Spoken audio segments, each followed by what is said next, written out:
Pronto, já estamos gravando. Bom, compartilhar minha lousinha agora com vocês para começarmos a observarmos como são feitos os cálculos da probabilidade, tá? Vamos lá.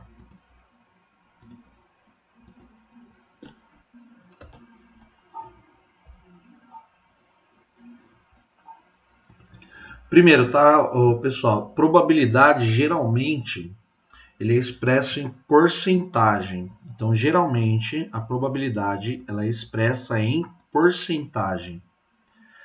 Primeira noção que teremos é essa. Geralmente, a probabilidade é expressa em porcentagem. A fórmula para o cálculo da probabilidade será sempre assim, ó. P será igual a... Vou explicar já o que é cada um desses daqui. NA sobre N ômega. Essa é a fórmula que nós encontraremos nos livros didáticos. Depois eu vou simplificá-la para vocês aqui. Esse NA é o número de elementos que me interessa. Costumamos dizer assim, é o que eu quero que aconteça. É o que é interessante para mim. Então aqui, dado um evento aleatório, a probabilidade só pode ser aplicada em eventos aleatórios. Quando um evento aleatório acontece, a fórmula para calcularmos a probabilidade, cujo resultado deverá ser dado em porcentagem, querendo o resultado em porcentagem, basta que eu multiplique esse valor aqui por 100. Então é comum nas fórmulas vocês verem esse 100 também. Lembrando que esse 100 que está aqui era para que o valor seja expresso em porcentagem. Na prática dizemos assim, ó, é o que eu quero sobre o que eu tenho. Então essa fórmula pode ser simplificada para não ficar desse jeito, pode parecer sem sentido para vocês, mas para explicar a origem desse NA e desse N ômega, nós teríamos que entrar num outro ramo da matemática que não é interesse nosso no curso, não é uma área de interesse de administradores e de contadores, que seria uma área chamada de casualidade aleatória ou simplesmente probabilidade aleatória. Aí ficaria claro do porquê desse NA e N ômega. E teríamos que entrar também em análise combinatória, não é de interesse de vocês. Portanto, essa fórmula será simplificada aqui no curso de vocês para essa aqui, ó. Essa aqui, se vocês colocarem no Google agora, por exemplo, vocês verão que terá essa fórmula aqui. Essa fórmula será simplificada para Q sobre T. E o resultado vezes 100, para que saia em porcentagem. O que eu quero sobre o que eu tenho. Ou esse Q pode ser entendido por o que eu preciso sobre todos os valores possíveis que eu tenho. Vou dar um exemplo para vocês. Ó. Atira um dado não viciado. Gente, quando vocês virem esse termo, dado não viciado, não quer dizer um dado que não é drogadicto, tá? Não usa drogas. Quer dizer o seguinte, ó. Um dado não viciado é aquele que a soma das faces opostas é igual a 7. Talvez vocês nunca tenham reparado isso num simples dadinho. Mas se eu pego as faces que são opostas, por exemplo, se saiu 6 para cima no dado, eu sei que a face que está lá para o lado do chão, a face de baixo, é o número 1. Se o 5 está para cima, eu sei que o 2 está embaixo. Se o 4 está para cima, eu sei que o 3 está embaixo. Dado não viciado é aquele que é um cubo perfeito e que a soma das faces opostas é igual a 7. Tem que ser assim para que a probabilidade funcione, tá, gente? A probabilidade não funciona com dados viciados. Então, pega um dado não viciado e eu quero saber jogando o dado, qual é a probabilidade de dar o número 3. Eu faço assim, ó, quantos números eu tenho no dado? Bom, um dado tem 6 faces, portanto, um dado tem 6 números. Desses 6, eu quero apenas um entre os 6. Então, a probabilidade de eu jogar um dado e sair o número 3 é calculada da seguinte maneira. Ó. A probabilidade é 3, desculpem, é 1 em 6 possíveis. Tem 6 números possíveis e eu quero apenas um desses 6. Multiplico o resultado disso por 100 para que o resultado seja expresso como percentual. Dividindo 1 por 6, logo nós perceberemos que a probabilidade de um número qualquer do dadinho lá na hora que eu jogo de sair é de 16,67%. Pronto, eu tenho 16,67% de atirar um dado aleatoriamente e o número que ficar com a face para cima, o número que deu no dado é o número 3. Prontinho, calculado. Viu como é facinho a probabilidade que às vezes assusta tanta gente? Agora eu vou dar outro exemplo para vocês aqui. Ó. Atira um dado. Quero saber qual é a probabilidade do número desse dado ser par. Primeiro eu conto todos os números que eu quero. Eu quero que ele esteja par. Vou contar a quantidade de pares que tem no dado. Os números pares que podem sair do dado são o 2, o 4 ou o 6. Está totalizando 3 números. Então, no conjunto Q tem 3 valores. São 3 entre 6 possíveis. A probabilidade é calculada assim, ó. O que eu quero são 3 números sobre o que eu tenho, 6 possíveis. Para o resultado ser em porcentagem vezes 100. Probabilidade de sair um número par, isso bem calculado e bem feito lá, é de 50%. Então, quando eu jogo um dado aleatoriamente, um dado não viciado, existe a probabilidade de 50% de sair em números pares, 50% de sair em números ímpares. Pronto.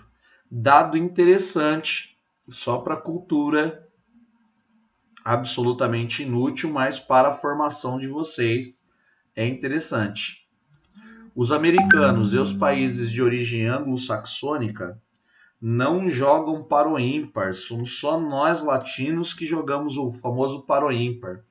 Vocês podem ver que numa partida de futebol, na Olimpíada, numa partida de basquete, ninguém tira para o ímpar para ver o lado da quadra, para ver quem vai ficar com quem começa com a bola, nada disso. Somos só nós latinos. E atenção, o par ou ímpar é um jogo injusto, falando sobre estatística e probabilidade, por isso que ele não é utilizado em competições oficiais. As crianças americanas e anglo-saxônicas de forma geral, eles fazem o jockey-pô. Por que ele é injusto?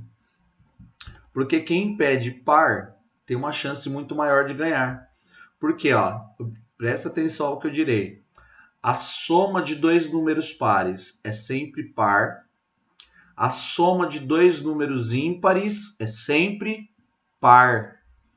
Quaisquer dois números ímpares que eu somo, o resultado dá sempre par. Então, quem pede par tem uma probabilidade muito maior de ganhar o par ou ímpar. Então, nos outros países isso não é muito legal, não. Pediu par, a chance de você ganhar é muito maior. Porque a soma de dois pares é par, a soma de dois ímpares é par. Quem pede ímpar só tem uma chance de ganhar. Se ele colocar ímpar e o parceiro dele, o cara que ele está jogando para o ímpar pedir par. Só a soma de dois números só é ímpar, se somente se um for par e o outro for ímpar. Faça um teste para você ver. Vou pegar dois números pares aleatoriamente. É 12 e 14. 12 mais 14, 26. 26 é par. Pegarei aleatoriamente dois números ímpares qualquer. 13 e 11. 13 é ímpar, 11 é ímpar. 11 mais 13, 24. 24 é par. A soma de dois números ímpares sempre dá um número par. Então, o par ou ímpar não é praticado lá, porque quem pede par tem sempre uma chance muito maior de ganhar. Quando nós estamos fazendo lá no ensino médio, introdução à probabilidade, ainda a gente coloca a meninada para jogar para o ímpar, transforma esses números numa tabela de distribuição de frequências, coloca na gaussiana e a gente mostra o comportamento do par ou ímpar. À medida que eles vão jogando e vão aumentando o número de partidas, cada vez mais os dados tendem a uma curva normal. E aí quem pede par quase sempre ganha. Então isso é só a informação quase inútil aí para vocês, mas para vocês saberem. Então vai jogar par ou ímpar com o espelho, se você pedir ímpar você vai perder sempre, tá? Perde par. Vamos lá, voltando aqui. Então, lembrando lá da formulinha, nós vamos transformar, como é álgebra, né? Nós dizemos em matemática n de A sobre n de ômega. Nós traduziremos isso para sempre assim, ó. Probabilidade será dada pelo que eu quero, dividido pelo que eu tenho. Sempre assim, para os resultados serem em porcentagem, aqui no nosso curso, nós sempre expressaremos a probabilidade de ocorrência de um evento em porcentagem. Essa é a formulazinha para o cálculo. Vou dar outro exemplo aqui para vocês. Ó. Sabemos que um baralho é composto por 52 cartas. Essas 52 cartas são divididas em 4 naipes. Os naipes são aqueles símbolozinhos que tem na carta do baralho, copas, reis, enfim. Temos 52 cartas divididas em 4 naipes. Qual é a probabilidade de eu tirar uma carta ao acaso e essa carta for do naipe de copas? Primeiro vamos analisar o total de números da carta dos baralhos, ou seja, o que eu tenho são 52 cartas. Vamos analisar aqui agora o que eu quero dessas 52. O que eu quero das 52 é uma carta que tem um naipe, conforme falei, de copas. Vamos pensar assim, ó. Pensemos no seguinte, ó.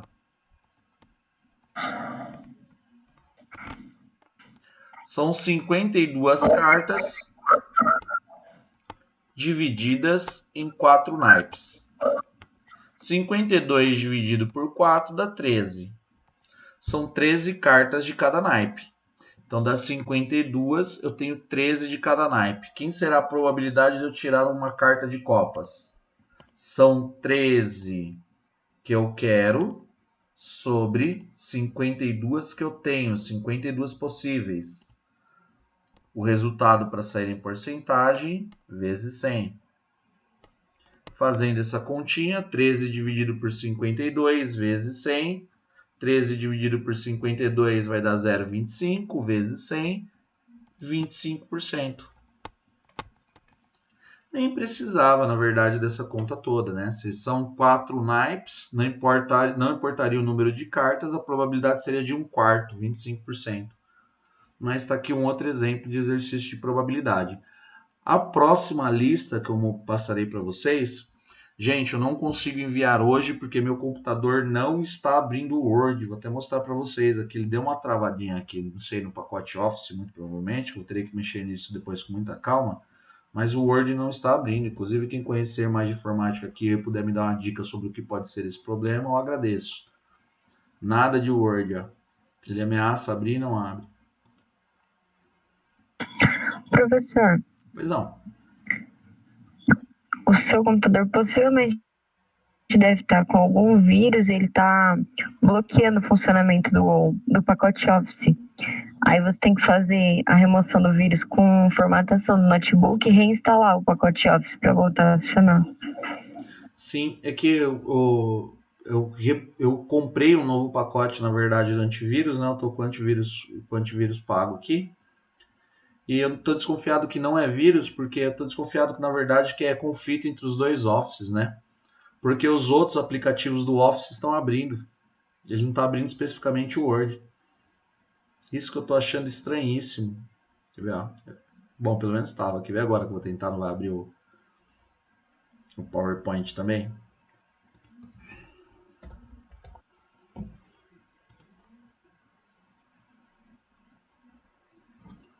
Ó, se ele está pensando assim é porque ele já abriu. O PowerPoint está abrindo, só estou com esse problema com o Word. Olha lá. Então, eu comentei porque o computador do meu namorado deu o mesmo problema. Só que aí deu o primeiro problema com o Word também, depois o Excel parou, depois o PowerPoint, foi parando aos poucos. O que eu fiz foi mexer no Regit lá do computador, nos registros gerais, tirei todos os dados relativos ao Word, ó, coloquei nessa pastinha, inclusive, para depois devolvê-la para o lugar. E fiz de tudo aqui, mas não consegui reabrir o Word, não. Entrei no site da Microsoft para ver o que poderia ser.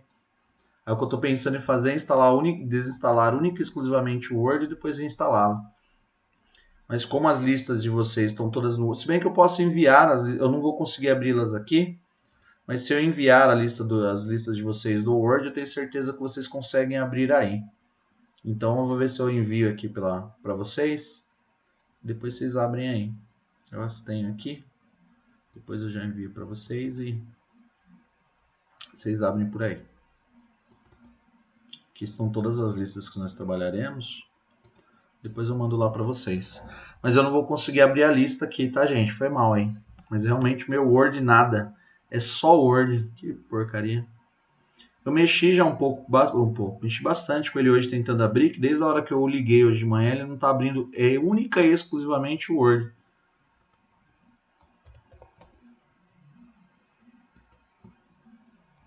É só para ajudar a gente, né, gente? A informática cria problemas que só a informática é capaz de resolver.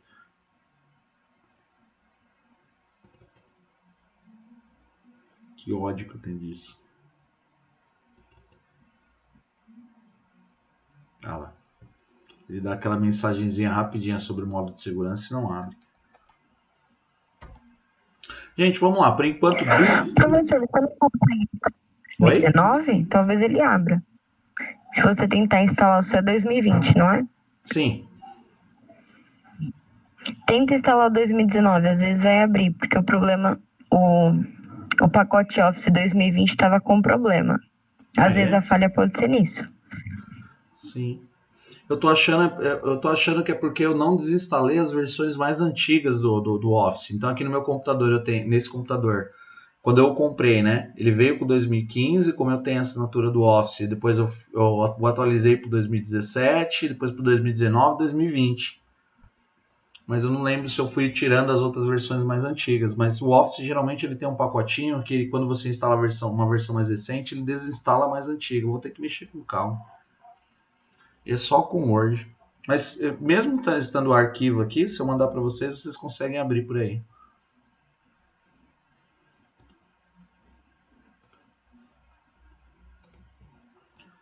Vamos lá então, gente. Probabilidade. Antes então de resolvermos alguns exercícios, e como eu não estou conseguindo abrir o Word, eu vou abrir alguns exercícios que são clássicos aqui da própria internet para resolver junto com vocês, tá? O que nós falaremos agora é de uma questão particular do estudo da probabilidade. É a probabilidade condicional. O que é essa probabilidade condicional? Probabilidade condicional é quando eu começo a impor condições para a existência do meu evento. Como assim condições para condicional? Como assim condições para a existência do meu evento? Assim, ó. Por exemplo, ó, eu tenho uma caixa. Dentro dessa caixa eu tenho 5 bolinhas enumeradas de 1 a 5. Eu quero saber qual é a probabilidade de, na segunda retirada, então retiro uma e depois retiro a outra, de na segunda retirada o número da minha bolinha for par. Ou assim, ó, eu quero saber qual é a probabilidade de eu ir a um hospital agora e pegar uma pessoa que esteja com Covid-19 e com tuberculose ao mesmo tempo. Observe que eu condicionei a minha probabilidade. Já tinha uma probabilidade, eu coloquei outra probabilidade em cima. Para nós entendermos a probabilidade condicional, é só importante entender primeiro isso, ó. Quanto mais condições eu imponho ao que eu quero na probabilidade, menor é a chance de que aquilo ocorra. Isso é claro para todo mundo? Ó, por exemplo, ó, se você é uma pessoa exigente na hora de escolher o seu cônjuge, seja ele homem ou mulher, você coloca assim, ó, tem que ser bonito. Você já condicionou, diminuiu a probabilidade.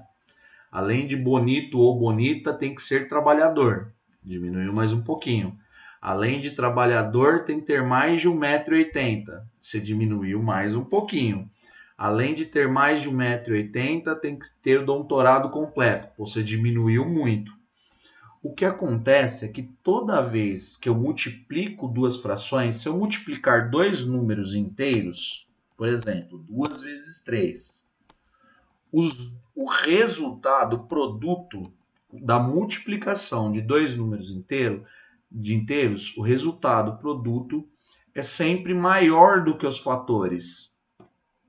5 vezes 7, isso dá 35. O produto é maior do que os fatores, desde que um dos fatores não seja 0 ou 1. Então, o produto é sempre maior do que os fatores. Quando eu multiplico duas frações, por exemplo, meio vezes 1/3, na multiplicação de duas frações é direta. É o número de cima, chamado de numerador, vezes o número de baixo, chamado de denominador. Quando eu multiplico duas frações, o resultado disso é 1/6. O número diminui.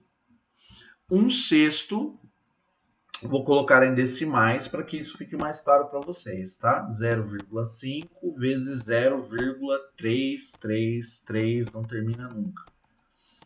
Isso vai dar 1/6, que é menor do que os dois, ó. 1/6 é 0,1666, não termina nunca, ó. 0,16 é menor do que 0,5 e menor do que 0,3. Quando eu multiplico duas frações, o produto é sempre menor do que as duas frações. Por que estou lembrando desse conceitinho básico de matemática? Porque, primeiro, vamos lembrar que nós não operamos números que têm o sinal de porcentagem. Olha o estudo nosso da porcentagem, voltando aqui com a probabilidade e logo junto com a estatística. Para eu poder operar 25%, eu tenho que transformar isso em 25 sobre 100, ou escrevê-lo em decimal, que seria 0,25. E quando eu multiplico dois números que são decimais ou que estão na forma de fração, é a mesma coisa, o número fica menor. Estou dizendo tudo isso para vocês para dizer o seguinte, toda vez que vocês pegarem um exercício de probabilidade condicional, que tem uma primeira condição para o que eu quero, e dentro dessa ainda coloco uma segunda condição, basta multiplicarmos os dois valores. Simples assim. Vou dar um exemplo para vocês. Tenho 6 cartas num baralho. Tem um conjunto só de 6 cartas. Só tenho 6 cartas. Essas cartas estão enumeradas de 1 a 6. Qual é a probabilidade de, na segunda retirada, eu tirar o número 2? Vamos resolver esse exercício? Quero saber na segunda retirada. Então, retirei uma carta. Então, na primeira ficou assim, Tenho 6 cartas enumeradas de 1 até 6. Qual é a probabilidade na segunda retirada eu pegar o número 2? Nós fazemos assim, Primeiro nós vemos o seguinte, Na primeira retirada, qual é a probabilidade de eu retirar o 2? Tem 6 cartas enumeradas de 1 a 6. A probabilidade de eu tirar o 2 é 1 em 6. Beleza, 1/6. Se quiser transformar isso para fração ou não, para porcentagem ou não, nessa primeira fase, é a critério de vocês. Eu vou transformar porque aqui no nosso curso de estatística nós estamos trabalhando muito mais com os decimais do que com frações, né? Então, transformarei isso para fração. A probabilidade de eu tirar o número 2 é de 16,67%. Mas eu não quero retirar o número 2 na primeira retirada, eu quero retirar na segunda. Coloquei uma condição em cima de uma probabilidade já existente. Só que na segunda retirada mudam as minhas probabilidades. A minha chance de retirar o número 2 na segunda retirada é de 1 em 5, porque uma carta já foi retirada. É de 1 em 5. 1 dividido por 5 vezes 100, para sair em porcentagem, não é isso? A chance é de 20%. Ok, eu ainda não respondi a pergunta. Ó. Qual a chance de na segunda retirada eu retirar o número 2? Simplão, galera. Pega esse primeiro e multiplica pelo segundo. Olha só que bonitinho. Ó. A chance de tirar o 2 exatamente na segunda retirada é 16,67% vezes 20%. Não opero números com sinal de porcentagem. Eu transformo para fração ou transformo para decimal.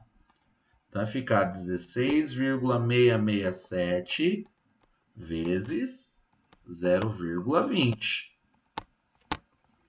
Calculadorinhas em mãos lá, 0,16667 vezes 0,2, 0,0333. 0,0033, a probabilidade, transformando isso agora para porcentagem, ou seja, fazendo vezes 100, a probabilidade de 3,33% de eu tirar a carta de número 2 na segunda retirada. Sempre que eu imponho condições à minha probabilidade, eu diminuo muito a chance de ocorrência de um evento.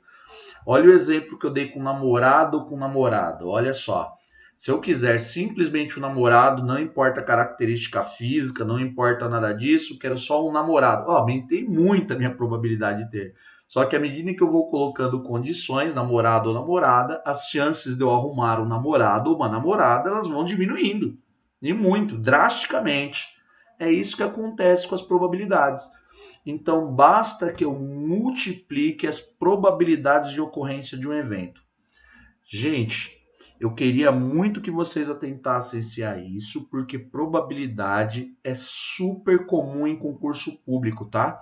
Principalmente esses exercícios envolvendo bolinha, envolvendo carta de baralho. No nosso caso, especificamente, nós utilizaremos principalmente, primeiro nós vamos entender melhor e cada vez melhor esse princípio da probabilidade, para depois associarmos isso à estatística, e quando nós associarmos, aí a coisa vai ficar clara de vez. Meu objetivo com isso, lembrem-se, é que vocês entendam a gaussiana. Quando vocês entenderem, vocês vão ver que a gaussiana envolve média, a gaussiana envolve moda, zona de normalidade, a tabela de distribuição de frequências, o cálculo da probabilidade, e a gaussiana também envolve probabilidade. Gaussiana é a reunião de tudo que nós aprendemos até agora.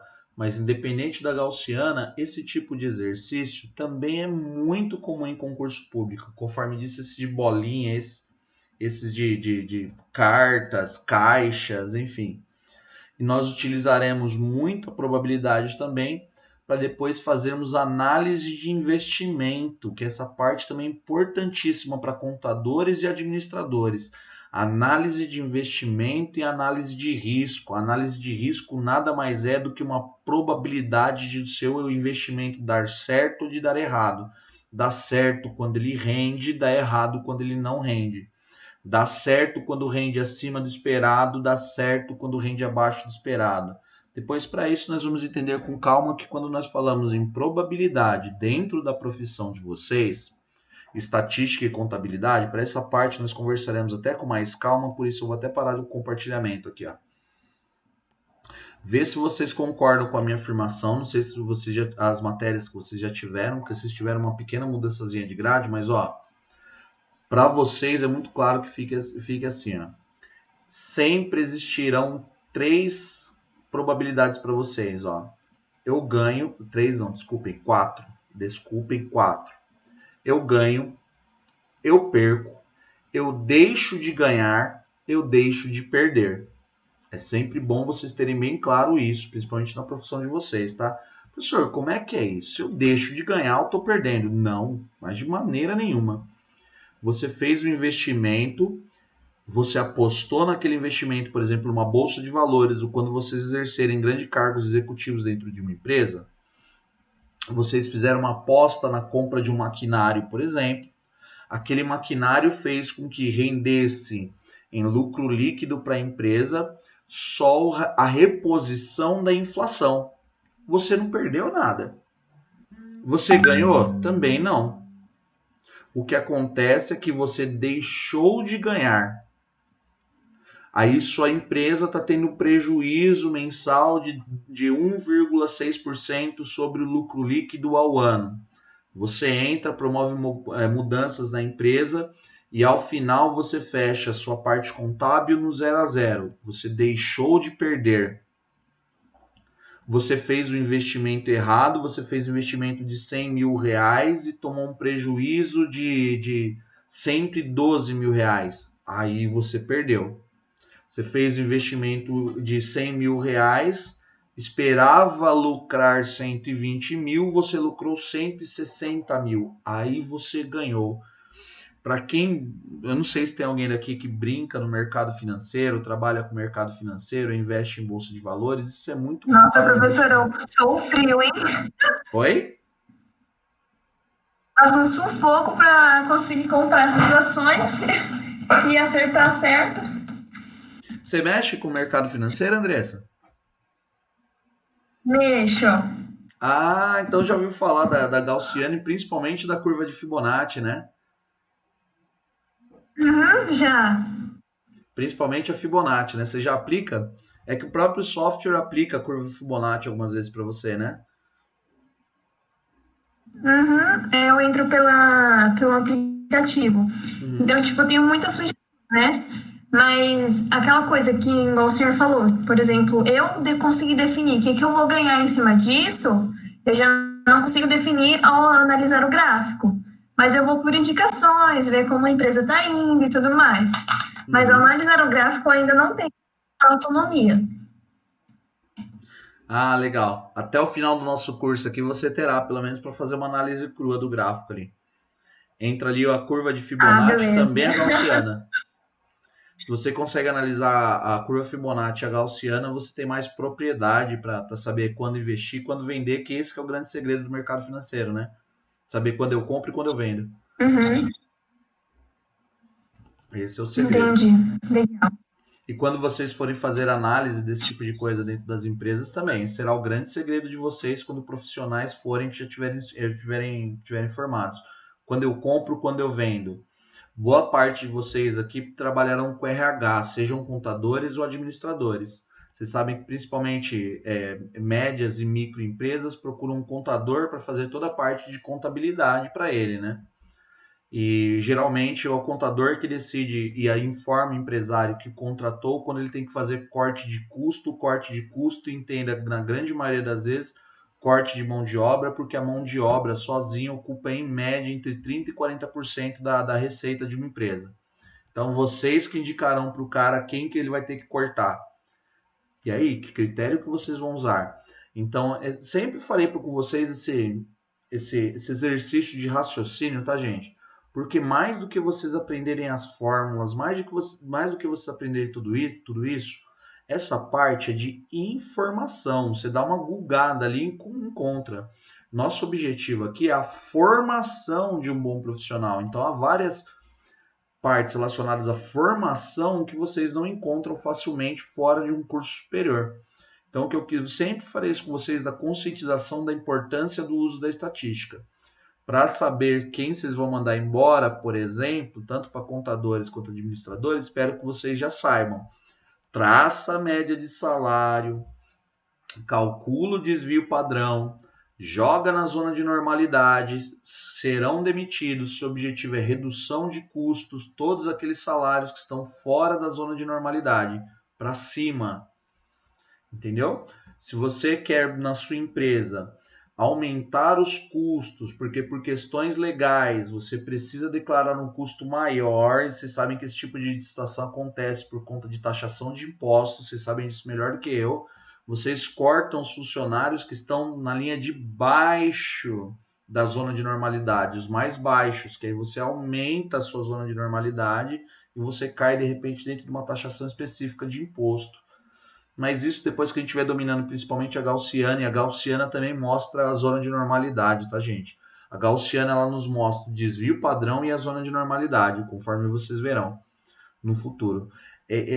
Quando vocês estiverem olhando para uma tabela de distribuição de frequências, já estiverem imaginando como ficará o histograma e estiverem enxergando realmente a curva de Gauss dentro do histograma, vocês aprenderam tudo que é necessário num curso de estatística e probabilidade básica como esse, tá, gente? Essa outra partezinha desses cálculos que eu mostrei para vocês, por exemplo, a probabilidade de ocorrência do fenômeno, é o que eu quero sobre o que eu tenho, também serve para fazer análise, mas isso é muito mais de formação científica e para vocês resolverem exercícios de concurso público. Então, sim, faremos muito exercício com bolinha, aí tem bolinha com retirada, bolinha sem retirada, mas na prática também encontraremos exercícios que são de fatos reais, por exemplo, um exercício que tem na lista que eu enviarei para vocês. Vou ver o meu Word aqui como é que tá, então não vou prometer data do envio da lista. Eu prometo para vocês que antes da Olimpíada de Tóquio eu mando. É a única coisa que eu posso prometer para vocês. Antes de acabar o Covid eu mando. Por conta desse probleminha com o Word. Não, acho que amanhã eu já consigo mandar para vocês já. O que eu quero que vocês percebam é assim, ó. Esse tipo de situação também que é bem comum. Tem um exercício lá que ele é real. Ele mostra a quantidade de acidentes de trânsito em São Paulo. Aí, através do gráfico, a gente consegue analisar qual a probabilidade de eu ir ao hospital e encontrar um acidentado por trânsito. Aí ele fala qual a probabilidade de você encontrar alguém que bateu o carro e que depois de ter batido o carro foi atropelado. Aí vocês vão ver que é facinho fazer isso. Embora o pessoal se assuste com isso, é bem fácil fazer a conta. E sim, pode acontecer e acontece. O cara sai do carro porque bateram na traseira dele e é atropelado. Eu fui ver os dados lá da Secretaria de Trânsito do Estado de São Paulo e isso é bem mais comum do que vocês imaginam. Então, se bater meu carro, cuidado na hora de descer do carro. Certo, galera? Então, revisando, probabilidade condicional, multiplico. Toda vez que eu imponho uma condição a mais para ter aquilo que eu quero, aquilo diminui a probabilidade de eu realmente ter aquilo que almejo. É basicamente isso. Isso parece um conceito básico, mas as pessoas se confundem bastante, tá, gente? Mas bastante mesmo. Lembra do começo da aula que eu falei que o objetivo de hoje era passar o histograma e entrar no conceito de probabilidade? Dever cumprido agora às 9h04 da noite, galera. Vamos lá. Atividade de vocês agora. Essa atividade eu pedi para que vocês fizessem porque ela entrará lá naquele conjunto de atividades que vocês me enviarão lá depois. Na aula que vem, na segunda-feira que vem, eu já vou marcar a data para o envio, tá? Daquela atividade de composição da N2, que valerá também 4 pontos, tá? Eu ia pedir para que vocês fizessem o histograma da tabela de distribuição de frequências 1, 2 e 3 da lista da aula passada. Só construir histograma, tá, gente? Constrói à mão lá mesmo com reguinha. Depois eu vou falar para vocês sobre o envio, porque na segunda-feira que vem eu já vou abrir no Classroom lá de vocês o envio das atividades para composição da nota N2, tá? Será do mesmo jeito, 4 pontos de envio de atividade e 6 pontos da prova. Então terá lá a construção do histograma, tá? Então isso eu queria que vocês notassem. Qual a atividade de vocês? Construir o histograma. Na aula que vem eu começarei a aula tirando dúvidas sobre a construção do histograma, mas acredito que ninguém terá dúvidas. Aí com o histograma que vocês farão, nós já tiraremos algumas conclusões para adentrarmos cada vez mais com mais força em probabilidade. Conseguindo mandar a próxima lista para vocês até amanhã, na semana que vem eu já resolverei a lista de probabilidade e nós já entraremos na Gaussiana, tá, gente? Até aqui alguma dúvida? Não? Tranquilo? Tranquilo. Então, galerinha, por hoje é isso daqui. Vou ficando por aqui. Tchau, gente. Uma ótima noite para vocês. Tudo de bom. Beleza, Rodrigo. Obrigadão, viu? Obrigado, galera. Tchau, Intel. Forte abraço. Professor, obrigada. Forte abraço, gente. Tchau, tchau. Valeu. Vamos lá torcer pelo Corinthians agora, hein, gente? Por favor. Perdi. Meu professor, eu tô torcendo. Tô torcendo e não tá adiantando, né, cara? Que tome 5 de novo.